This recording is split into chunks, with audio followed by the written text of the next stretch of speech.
Hello, guys. The Melon Man here. I am talking today with an exercise physiologist. So this is a new experience to capture someone with a real solid science background. Um, Jerry has got his university degree. I guess in the U.S. they call it college. We call it university here. Right. But from Texas A&M, a physiologist. What's your Yep. what's your science? What's your actual degree in? It's exercise physiology. Exercise physiology. Exercise physiology. So I studied some physiology and kinesiology. That was an aspect of my program, but to be focused that much on exercise physiology is amazing. Jerry has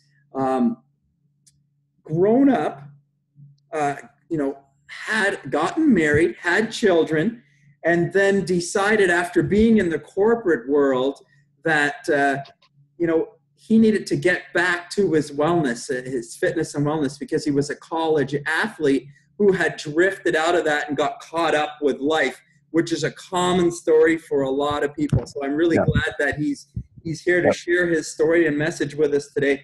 And Jerry has, after going through the corporate world and falling out of fitness and wellness and getting himself out of shape and getting into a family life where he had to deal with infertility and all the challenges of life, of juggling family life and work, he's decided to return back to coaching. He's a life coach now who helps people through fitness and wellness to come back to their best. His book, he's an author, is Confidence Through Wellness. So I encourage people to look into that, like Jerry's page, and hopefully we'll have some links to anything that he has to share if you'd like to reach out to him for any help. Jerry, could you first start with just a little bit of a background story of how you got into doing what you're doing and what you think is most important, and we'll just dialogue around that a little bit after. Yeah. Well, I was an athlete. Like I said, you said growing up, I was an athlete. I played soccer for a long time, and then I got into running because I just was good at it. When you run fast, people notice and go, hey, you need to pursue that. So I got a scholarship to go run at A&M. And wow. What events did you focus on? I ran everything from the 800 on up. So 800, 1500 was really my specialty. I ran a 405 mile. Wow. So I was pretty close to breaking that 4-minute barrier. Wow, amazing. Yep.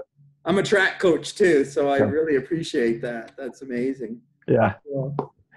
So, it was fun. And while I was at school, actually what really got me into exercise physiology was, one was that it came natural to me being an athlete, being around physical trainers and all that stuff when I got injured. But my grandmother got sick and was in the hospital with quadruple bypass. And so I went and visited her and got to see everything that they were doing and everything. And I was like, hey, I want to learn more about this. I didn't have the grades to go on to be a doctor, to go on advanced school, but I was like, hey, let me course correct here, change my degree plan from engineering, which I was pretty bored with, and got into it and was like, wow, this is what I'm supposed to do.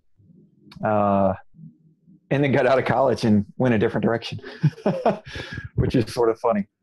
But, I went into the corporate world because I was off daddy's dime, and it was like, I got to find a job and I got to make some money and get on with life, and I had a lot of people telling me, hey, go into business. That's what you're supposed to do. Just go into the business world, work for somebody else, and you'll be happy. And,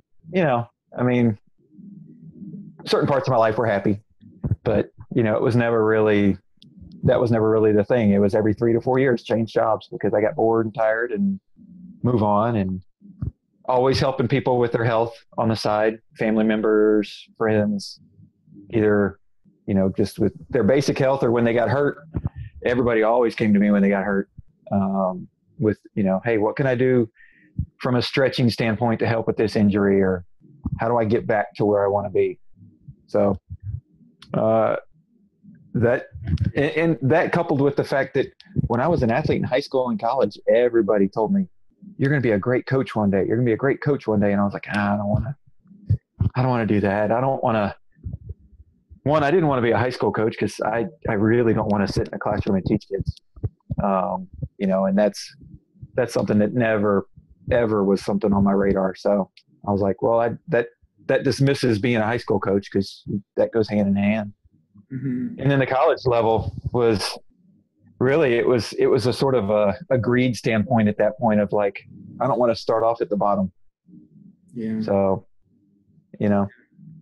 But you raised an important point there. I think that's important to discuss with a life coach. You already said, bouncing around from one job to another, kind of following, one thing to another, looking to be happy, and how important it is to love what you do.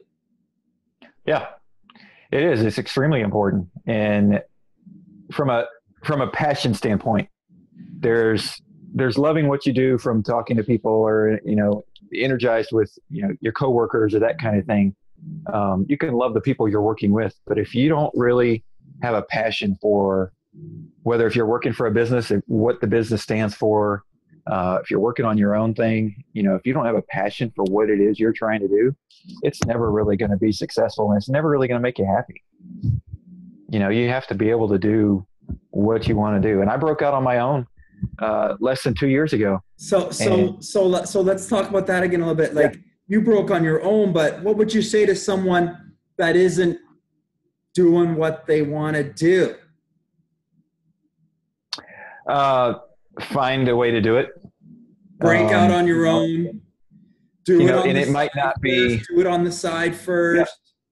Yeah. Do it on the side. Find a way to volunteer doing it. Yeah. Start off that way. There's lots of things. So entrepreneurship is great, but also apprenticeship. Like, start out learning from somebody else. Spend it.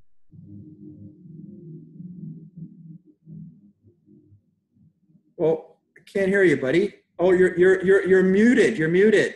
Oh, what's going on? Hold on a second there, and buddy. Then, we're muted. You move on. Sorry, we got muted there for a second there. I'm not sure what happened, but did you lose me? Yeah, I lost what you said there. Oh, sorry. So let's see. So how far back you want me to go? People. I heard you say that volunteer for somebody. Yeah. So volunteer, whether it's in an organization that does have that thing that drives you, that passion, that's what they're seeking to fill. Volunteer with them a couple hours a week or a month, or do an apprenticeship with somebody and learn, like, hey, what are you doing? What can I learn from you? So that when you do break out on your own, you've got those steps covered and it's easier to go into that. So having a mentor is beneficial. Oh yeah. A mentor or a coach, those things are great because it's not just somebody that's going to say, hey, here's your plan, go do it. But here's my ideas for what you should do. Let's bounce those off each other, and they help you through. So having some dialogue about the action steps, and then even like having someone that's going to kind of lift you up when you get down. Yes, definitely. Because you're going to get down. You're going to get down on your path between where you are and where you want to go. Yeah. And that's in everything. That's in everything in life, whether you're trying to break out on your own, whether you're, working for somebody else, whether you're working on your health. I mean, everywhere there's pitfalls in everything you do. There's no straight line from A to B. No. Unless you're driving a car and you can get there, but there's no way. I wish we could all be birds and just be able to fly and exactly where we want to go from A to B. But even then, they got to deal with the wind and the different things, and so there's always pitfalls. There's always course corrections that's got to be made, and having that other person that can go, hey, I'm seeing this from the outside. I'm seeing what you're going through. you know, you need to look at things in a different direction, or evaluate these other steps before you're on the edge of the cliff. Mm-hmm. Because when we do encounter the challenge or the obstacle, it's very easy to get off track or get down on ourselves and then Oh yeah. want to quit. Yep. Yep. And so having somebody else that's on your team, encouraging you, reminding you of what you want, bringing you back to discussion about what you want, not about the problem, but looking at the bigger picture of where we're trying to get to and seeing this as a step along the way to getting there. Yeah, definitely. Plus those people, the other thing that they do is they help you get rid of those negative things. You know, you can, if you've got somebody who's in your corner 100%, then when that other person comes along and says, I really don't think you should be able to, you know, you shouldn't do that. Or nobody can do that. You know, those types of things. Like, why would you do that? Just go get a job with somebody else. You want to have that other person in your corner that's going, no. You're doing the right thing. Keep going. You know? So that's so important because close family and friends always tend to discourage us that way. Oh yeah. Yeah, totally. You know, and what's funny is I had this happen, you know, because I wrote a book and it came out just a couple months ago, and family went by to see my wife's family, and all of a sudden, like, nobody wanted to talk about my book. They knew I wrote it. They knew it was out. Nobody wanted a copy. Nobody wanted to talk about it. And I was like, what's going on? What? That's too bad. You know? That's too bad. That's too bad. It's disappointing, isn't it? It's a little bit, but it also, it comes back to, in my mind, a little bit of, I accomplished something that I set out to do. And it makes some people look at it and go, I could never do that. I don't even want to talk about it. They don't even want to face it. They don't even want to face the fact that, you know, hey, he did something that's just amazing. It's great. You know, I mean, I saw a stat that said somewhere around 80% of people want to write a book and 2% do. So there's 78% of people out there that want to write a book or 98% of people that want to write a book that don't do it. And so, yeah, for the people that do get it, there's the mindset's wrong. And instead of building people up, it's I want to tear you down because you shouldn't be successful. This is how society is. This is how our society is. People that are, especially people that are closest to us, like siblings, parents, cousins, closest friends, if they see you starting to like elevate yourself outside of your current status, will unfortunately try to pull you down. Yeah, exactly. This is a fact of life. It's the way that our society has grown. We don't truly celebrate successes the way that we should. It's, you know, we don't want you to change. You know, we want you to stay right where you are. Because that satisfies something inside of us. And if you start moving forward and changing what you're thinking, saying, or doing, that's going to ruffle my feathers and make me feel like, what, I should have to change what I'm thinking, saying, or doing. I should reevaluate what I'm thinking, saying, or doing.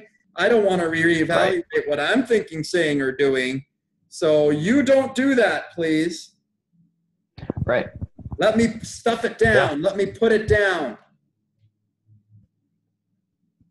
Yeah. And it's sad but it all comes down to change. It all comes down to change. I mean, that's what everything is in life. It all comes down to change. Are you willing to make a change for the better? Because if you're not, you are going to fall back. I mean, there's just no way around it. You know, nobody just stays right where they are. You know, everybody either is making a change and moving forward, or they're falling behind. This is the fact of life. That's a real great one you said there, Jerry. You're either moving forward or you're moving backward. People think they're hovering. They're not hovering. That's an illusion. You're getting older. That's what's changed. Right. Yeah, exactly right. And you're dying. Exactly right. You're getting older and you're dying. Yep. So you've got to choose to take a direction. Yeah.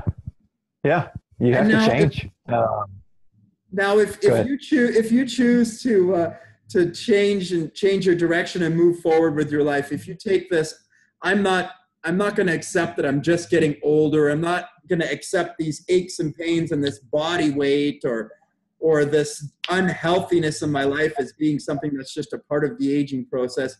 I want to take some forward action. So, Jerry, what does a person need to do if they want to take some forward action? Well, the first thing, and this is part of what's in my book, Confidence Through Health. Awesome. The first thing really you have to do is not it's not actually find a coach. It's not find a plan online. It's not decide and go to the store and all of a sudden just only shop in the produce section, or go to the farmer's market or start juicing. Those things are great. They're important. But the first step, if you don't have the first step down, and really the first, second, and third step before you do any of those things, the first step is identifying why. Why do you want to make a change? Good one. You have to know why you want to make a change. And this goes back to, why I broke out on my own was because this was my passion and I have to help people. And one of the things that came to me through different research of looking at, okay, well, what do I want to do? How do I want to do it as far as building my business? One of the things that I saw just listening to different entrepreneurs and different people in all different kinds of business, it came to me that my purpose on this world, on this earth, is to affect 1 million people in a positive way. Awesome. That's a big, There's huge, a real clear goal. Did you hear that, guys? But that's that is. And now I haven't defined it from a standpoint of time other than I got to do it before I die. Because 1 million people is a lot of people. So, how do I do that? Well, I looked at that goal and said, okay, well, I'm gonna have my online stuff. I'm gonna have my business stuff. I'm gonna be able to engineer your goal. This is my goal. Yep. Okay, so how am I gonna effectively create that? Yeah, and then so as I started building the business and things started happening, I kept getting the same questions when I would have an interview with somebody.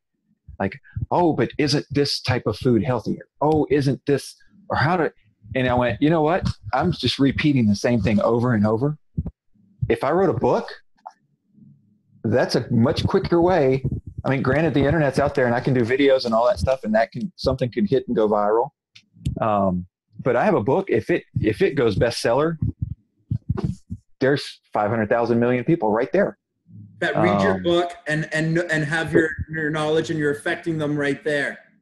Exactly. You're encouraging me because that's something that I do want to do and I haven't done yet. So I love that. Yeah. Great message for me to hear. Thank you. Cool. So the first thing is identify why you want to do it.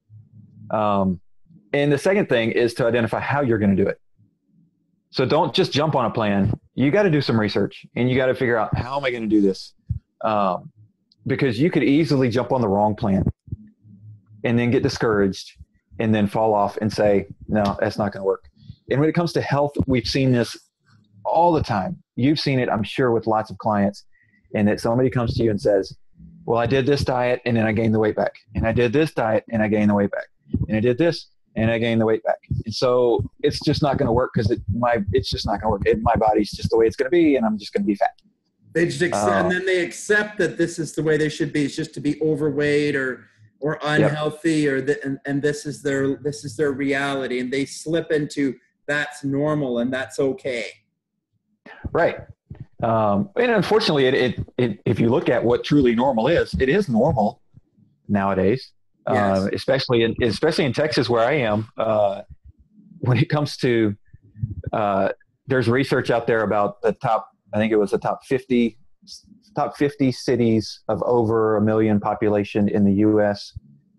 With an obesity rate issue, and 4 of the top 50 in the U.S. are in the state of Texas.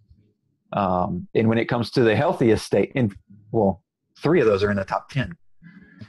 When it comes to the healthiest states, the healthiest cities out there, only 1 in Texas was in the top 50.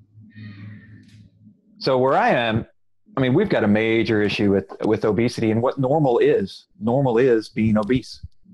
And so why would I want to change from being normal? Well, you got to identify that why. Okay. And I talk to a lot of people about, if you can't figure it out for yourself for why changing for your own health is important. Okay. Well, then the next step, let's look at, do you have a spouse? Do you have kids? Okay. Well, if you've got those things and you're in the normal range of people that I deal with age-wise are, the 25 to 55. And so they've got kids at home, most of them. Some of them are grandparents already. Most of them are not. And so I bring up, hey, my most treasured memories from childhood were when I was with my grandparents. We went off and did fun things. They always gave you stuff, right? I mean, as a kid, you want stuff, you want toys, you want what? They always gave you stuff. They always let you have candy or whatever. If you don't change the way you are, you're not going to be a grandparent. You're not going to be around long enough to be a grandparent. You could physically be a grandparent. You could have a kid that's, a grandchild that's 2 or 3 years old, but to be able to really enjoy them when they're a teenager, you might not be around to see your grandchild graduate from high school if you're on the same path that you're on. So if you can't change for yourself, change for that close family member, change for that person that you want to affect. For your partner, or for your children, or for your grandchildren. Right. Yes. So identify those important people in your life and see how making this change is going to have a rippling effect to affect the relationships around you. How is you having more energy and having more and being more happy and being more excited about your future going to spill over into your relationship with your wife or with your kids or with your grandkids? Right. And so those are the first 2. And then the third is, once you've identified why you want to do it, and once you identified how you're going to do it, then you really sort of go back to the why a little bit in that, but you have to physically, manually go, what am I going to do to continually change my mindset so that I can continue on this path? Because as we talked about, those pitfalls that are going to come up. And so at that point you go, okay, am I going to get a coach? Am I going to dedicate time to reading certain things or listening to certain podcasts from people like Tony Robbins or people out there that are, because we need to get cutting edge new information. We need to get new information from the top minds in the world, because now if we're at the point in our life, and I'm usually dealing with people that are on usually, and again, it's, I'm between 30 and 60 mostly, but it's mostly people that are over 40 usually. And so we're talking about really, I say, the second part of your life. It's like, this is all that I've learned up to now. And things in my life aren't working, whether it's with my health or it's with my relationship or it's with my relationship with my kids or it's my relationship with my career or it's my finances or it's, I'm just not happy with where I'm going for my future. And so now the back half of my life, I got to say, well, I want to make sure that I've lived the front half of my life kind of listening to mom and dad or listening to a friend or listening to a coach or a teacher. Now it's time for me to start saying, I want to be happy now with the rest of my life. So I got to choose. I got to make some decisions. And I got to take some action in a new way that's going to create some health and wellness and happiness and fulfillment in my life. And I want to do that for the back end of my life. Yep. No, it's very true. And you know, life, unfortunately, the way that we've set it up as a society is that life basically ends the moment you take a job. You know, it's like, okay, well, now I have to listen to my employer and I have to do all these things, and you turn your brain off. I heard an interesting statistic, but I haven't been able to find it to exactly be able to quote it, but it was that you will in a year, you will have 4 original thoughts. The normal person in a year will have 4 original thoughts. Like, really? That's how dumbed down we are, is that we're going to have 4 original thoughts. And so you have to continually challenge yourself to grow and question why. That's one of the things, because one of the jobs I had was a sales job, and they always like, ask questions, always ask questions, always ask questions. And I was like, man, I'm tired of asking these questions. I know what they're going to say. I know what their answer is. They don't want to buy this stuff, because X, Y, or Z. Like, I'm going to find that one person that, okay, their stuff's broken. Now they're going to want to buy from me because I happen to be the person in the room. But it stuck with me. And now I'm that person that, like, oh, why is it that way? Why do we have to drink cow's milk? Why? We've got to challenge all of the things that we've learned and think that we know as fact. Right. Because the things that we think that we know as fact create our current life. There are limits. The boundaries that we have inside of our mind create the limits of our existence. And unless we're going to change those thoughts in our mind and change those boundaries in our mind, we're not going to change our experience. So we've got to challenge the thoughts that we've got inside of our head. Yeah, we're supposed to drink this cow's milk. Yeah, we're supposed to eat this meat. Yeah, we're supposed to eat this starch. Well, why? Yeah. Why? Yeah. Who says so? And why do they say so? And why did they say so? And is that really the truth? Yeah. And then let me try it for myself. And let me see if that's better or if that's better. And let me decide for myself if this is better or that's better, rather than I just took my parents' words for it, or I just took my teacher's words for it, or I just took the nutritionist, or I just took the medical doctor's word for it. And I thought I went down this road and this is what I thought I was supposed to do. Well, that's not good enough. If you want to talk about fulfillment and joy and happiness, you need to start making up your own mind and your own decisions and taking your own personal action. Very true. That's 100%. And not just like seek the advice of others, but seek the advice of the correct others. And, an example of that is I was at a networking event with a guy who, he's a little bit overweight, and we've talked a couple of times, and he hasn't wanted to jump on board with my plan, and that's fine. And he's probably early 50s. But he's an entrepreneur. He's got that mindset of why, questioning why. And he said to me, he goes, you know what? Hey, my doctor told me I need to lose like 5 or 10 pounds. And I looked at him and said, well, based on your body type and your size, like what you look like, I could see that because you've got a little bit of a belly. And so your organs are starting to feel the pressure of that extra fat and everything. And he goes, okay. He goes, I'll listen to you when you say it because you are in shape. My doctor's overweight too. Why would I listen to him? Why would I listen to him about how to change my diet if he can't do it himself? He goes, when I'm ready, I'm coming to you because you look it. And that's, unfortunately, it's a big piece of our society in that what do things look like from a comparison standpoint?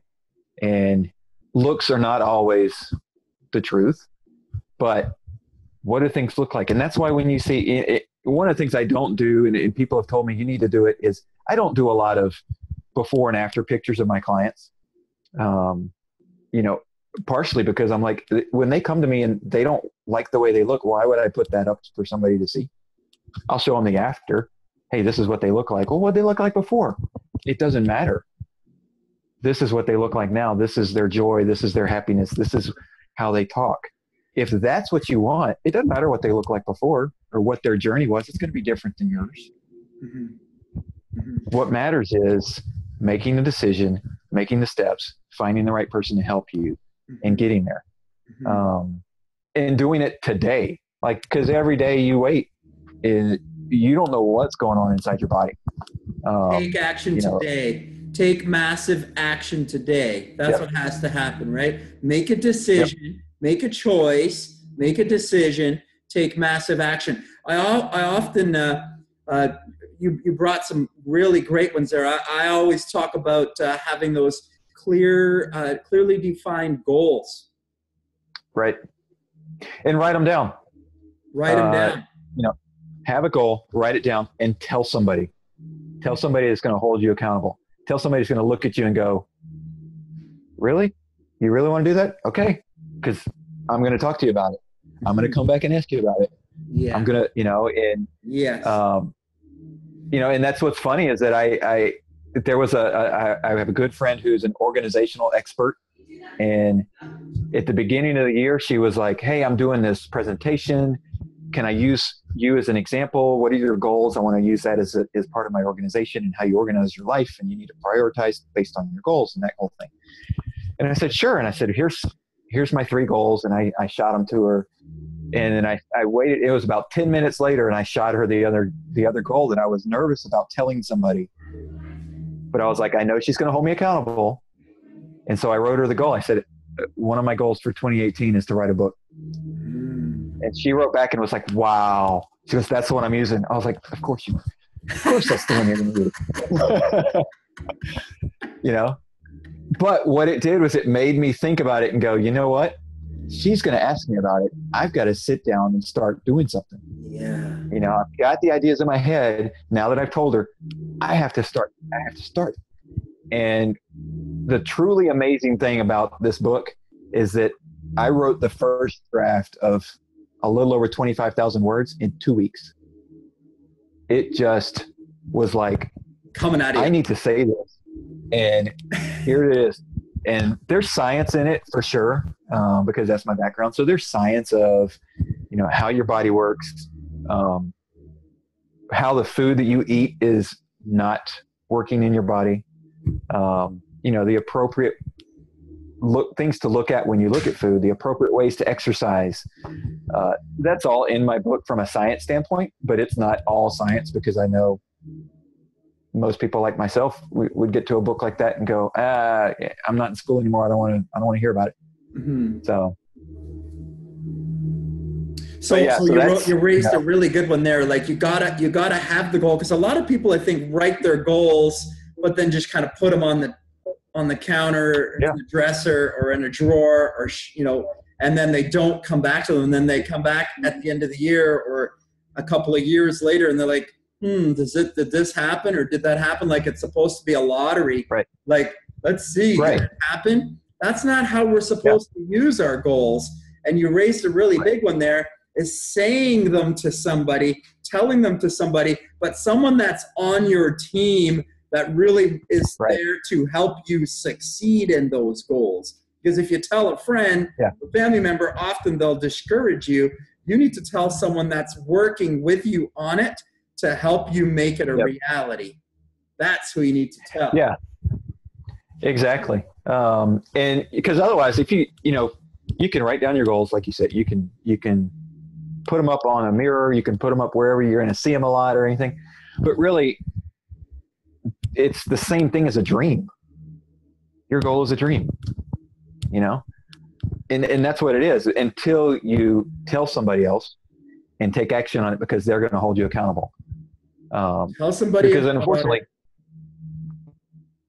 because we've developed as a society, we've become with technology, innovations, and everything that's out there for us to become easier, life's, all these things can be done for you.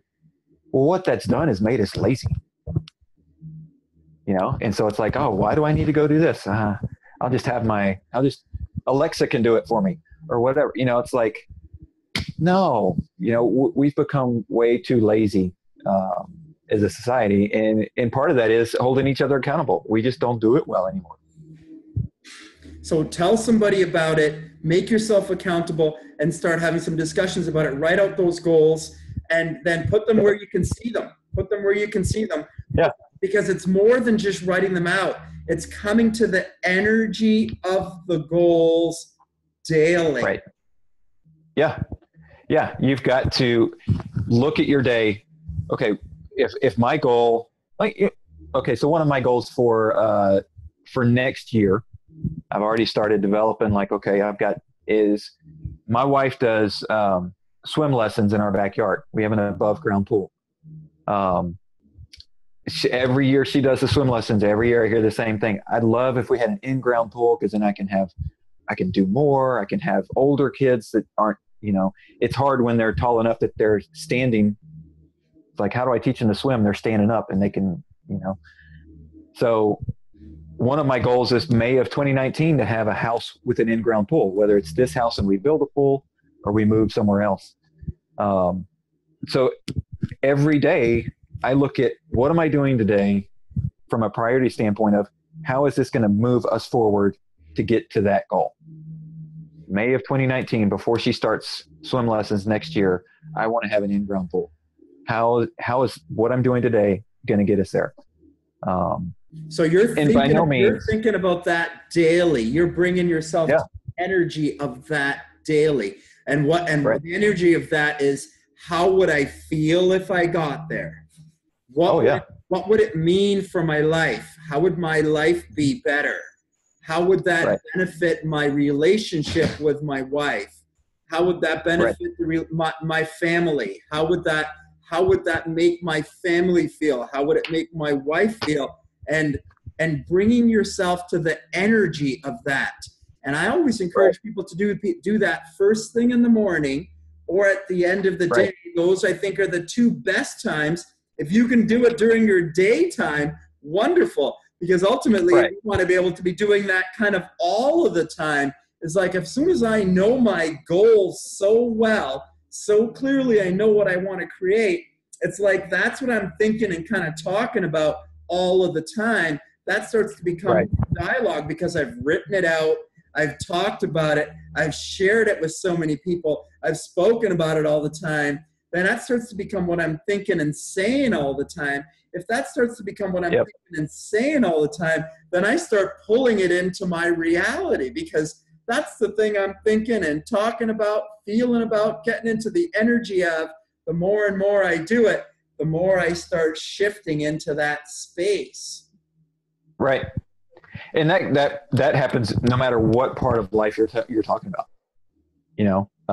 whether it is, a personal goal, a business goal, a health goal, they all will act the same way. Or a relationship goal, or a financial goal, or a future goal, an adventure goal. All of the goals, you've got to have goals in different aspects of your life, of yourself. They're all part of you. Exactly. And what happens, just like you said, what happens is when you have that health goal, the next time you go out to eat, all of a sudden you're going through your mind of, okay, well, how does this affect that goal? How does what I'm putting in my mouth affect that goal? When you go to buy something, well, if your financial goal is to have this much money at this point, or, be able to pay for this other thing, when you go to buy something, you look at it, you go, I really want it, but do I need it? Because it's taking money away from this other thing that I really want. Right. So having that clear goal helps to create the boundaries for yourself. It helps to define yourself. You want to get a clear picture of who you are, what you stand for, and what's deepest within you, what you care about and what you want, and put it out there. Say it to yourself. Think it, say it, realize it yourself, write it down, bring yourself to the energy of it. This is me. I've clearly defined who I want to be. Yeah. And the really, what I think for me is the cool thing that you will find when you do that is your friendships will change. Your relationships will change. Not in, yes, with the relationship goals, but even with all the other goals, the people you hang out with will change, because all those people that are negative and they're pulling you down will fade out of your life. Not completely. They'll still be friends. You'll still connect here and there, but you'll find yourself no longer talking to those coworkers during breaks, because all they're doing is feeding you negative energy that you don't need. You'll find yourself, whether it's neighbors or people in your church or, your gym, wherever you go that you interact with people, you're going to find those people that are negative. You're just going to be like, I don't want to talk to them anymore. I don't want to be around them. Once you've clearly defined yourself. Once you've clearly defined who you are, what you want to create, where you want to go. Yep. Yeah. And I think that's another important part about loving the self. Oh yeah. Yeah. Because you have to do it for yourself. You can't put on this show for everybody else. People do. There's people out there that do it. And then that's when you hear about, oh, but this person was so loved and so great and all this stuff. And then they took their own life because they didn't love themselves, or in some cases, not in every case, but in some cases, they didn't love themselves enough and they didn't know who they were enough. I think that's got to be at the heart of, if you kill yourself, you didn't love yourself. You couldn't have loved yourself, right? You couldn't have. You couldn't have loved yourself, right? So this is it. We're really getting to the real nuts and bolts here when we're talking about clearly defining yourself and your goals. And you got this picture of who I want to be. This is what I want to create. Right. And then you can look at it. You can say, hey, I like that person. Right. That's me. And it may, when you boil it down, it may be somebody completely different than you thought it was going to be when you were growing up, when people told you you're this or you're that, or when you go and you get your first job and you take that personality test or whatever the assessment that they give you, and it says, oh, you're supposed to be this, this, and this. Those assessments are great for a certain purpose. Getting you started, I guess. They get you started. They give you an idea of, okay, I can be managed this way. But the thing is as you change, as you grow, how you report on those assessments change. And if you're not aware of that and you just think, here's the first one I got, whether it was in high school and you're taking something that's, an aptitude of like, hey, what am I going to be when I grow up? What's this one going to tell me? This is what I should do and be happy. Well, why are you going to let a test tell you that? Like that's beyond, happiness my ability to come down to your choice. You've got to make some choices, some decisions. You've got to make some decisions. You've got to choose a path for yourself personally, for your relationships, primary relationships, secondary relationships, parent, extended family, clients, business, peer group that you work with, career goal, financial goals, right? Adventure, where you want to go, what you want to accomplish, what you want to do. And I always tell people, if you listen to Anthony Robbins, top minds in the world, guys, listen to the top minds in the world. Reciprocity goals. You've got to have a goal to give back. You've got to have some sort of plan in order to give back. If you don't have a plan in your mind of how you want to give back to this society, to this planet, to the rest of the people on this planet, how you want to give to them, you've got to have that too. If you want to talk about total joy, total happiness, total fulfillment, total health, total vigor, coming back to your best self, you've got to have that in your plan as well too. Oh yeah. And that's, one of the things when I broke out on my own and became an entrepreneur, and one of the things I looked at was, okay, well, what are other entrepreneurs doing? What are the truly successful ones doing? What are the top 3 things? I want to know, and not necessarily because I'm looking to build this massive brand that's worldwide and everybody, but like, I want to build enough to where I'm happy, and then I'm touching 1 million people. So it's going to have to be big. But what are they doing? Okay, well, the top 3 things, 2 things that showed up on almost every single person on the list that I looked at. And there was a Forbes 500 article that went out. It was on they interviewed over 250 of the executives in different Forbes 500 companies. What are the 3 things they're doing? The 2 things that were on every single one of them were reading and exercise. And I was like, well, I got the exercise down. That's simple. I was like, okay, well, what do I got to do? I got to read. Okay, well, I don't like to read. But last August, I said, okay, last August 1st, I'm going to start reading. And I set a goal to read 20 books between August 1st and the end of the year. Wow. Good goal. I got 18 done. So in my mind, that's a massive success, because in the probably 20 years before that, I'd read 4 books. Right. So to come back and go in 5 months, I've read 18, and these are not picture books. These are not, So look at that. Like, what can possibly happen when you really set your mind to something, and you make a goal and you take action on it? In 6 months or 4 months, you can take in massive amounts of knowledge. And you touched on another thing in there. A lot of people don't want to read. If you want to watch videos, there's tons of content on YouTube. Oh, yeah. There's tons of stuff to listen to. MP3, MP4. You can get the stuff. You can listen to it if you don't want to read it. This is it. But the truth is, in order to make a change, you've got to get new information. Yep. Yeah, you totally do.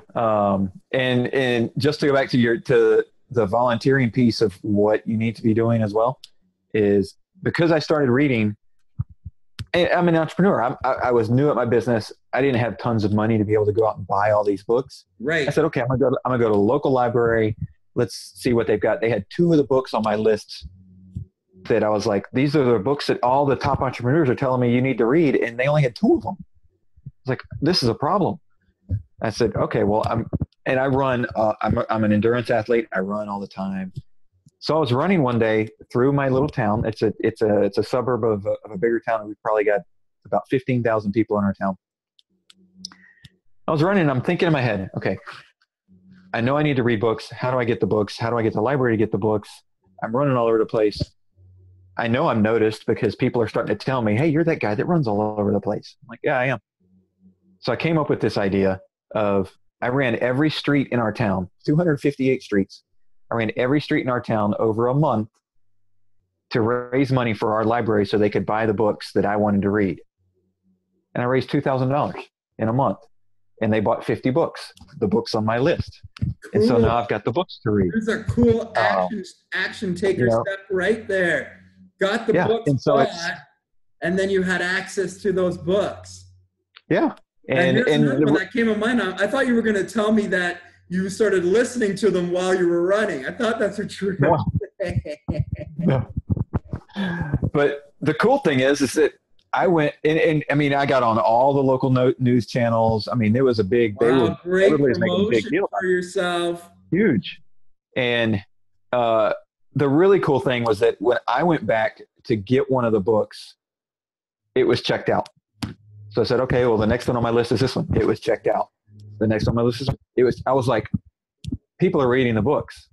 That's the really cool piece about it, is that the books that you there was a need. Yeah. Yeah. Nice. There was a need, and people didn't know there was a need until I raised the awareness that there's a need. And if you want to succeed, you've got to, like you said, fill your mind with things. One of the things that that I learned a long time ago, just never put into practice, was that you're the same person from today to 5 years from now. You're going to be the same person, except for the people that you meet and the books that you read, or the new information you're taking in, whether it's through books or videos or where the new information you're taking in. You're going to be the same exact person at the core. This goes back to a little bit what you're talking about. You earlier, is that you've got to question all of those things you know about yourself if you're going to grow. It's the only way to grow. Otherwise, you're the same old person doing the same old thing. It's just a different day. So you got to be open, and you got to be willing to accept new information, challenge the things that you know or the things that you think you know. You're going to have to be willing to go through your catalog of stuff that you are sure about, because the truth is somewhere not in there. So you're going to have to determine which one is wrong, and you're going to have to get it out of there, and you're going to have to find the new thought to put in.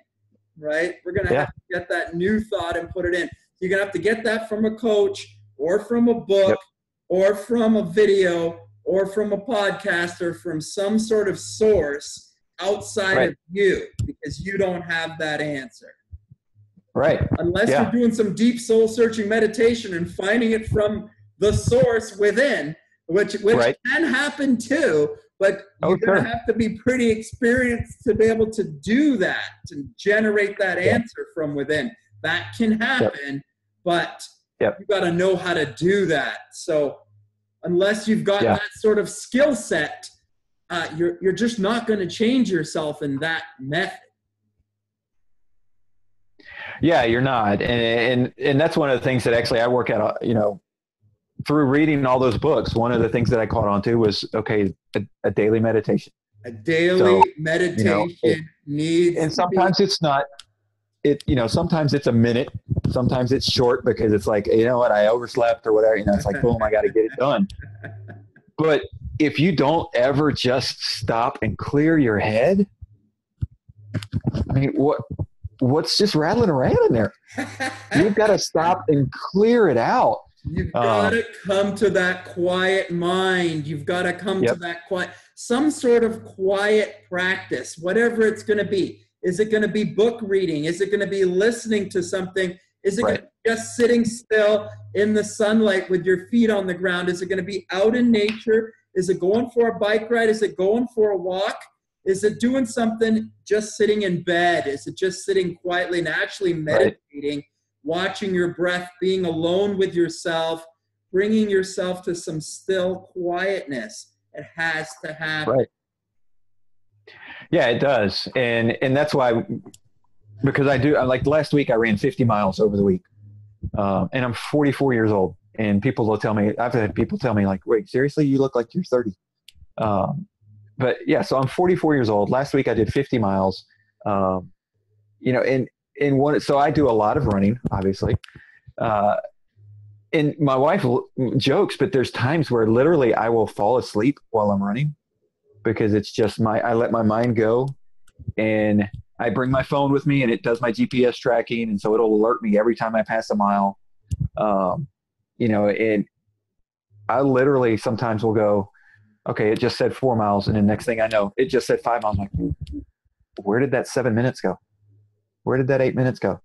Like, I just completely zoned out because I was either paying attention to the scenery or, just something, but I was letting my mind just stop. And if you can't get to that point, whether it's through exercise or just sitting or listening to music to where you can just, and not obviously the top 40, but listening to classical music, something that doesn't have something that's going to continue your mind going, then you never shut down. You never truly relax. You've got to get into that space of total stillness. You've got to have some way to get into that no non-thought. There's got to be a way to enter into that non-thought space.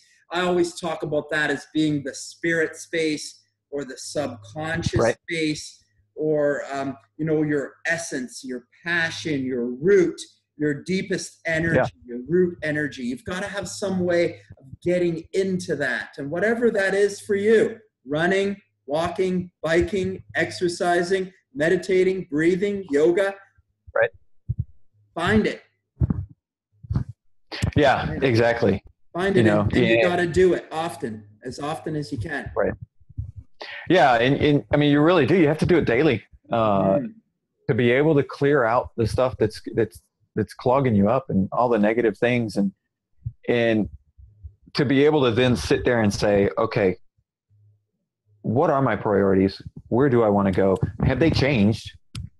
Because the goal that you wrote down in January, it's July now. Okay. Maybe it's Has that goal changed a little bit. Maybe it's more clear. Maybe it's grown. Maybe it's built a little bit differently. Maybe you see some parts that got to add to it, right? So we get those goals. Maybe they're rough at the start, but as we think about them and talk about them, they're going to manifest into bigger, more important things, and you may see different parts to it. Right.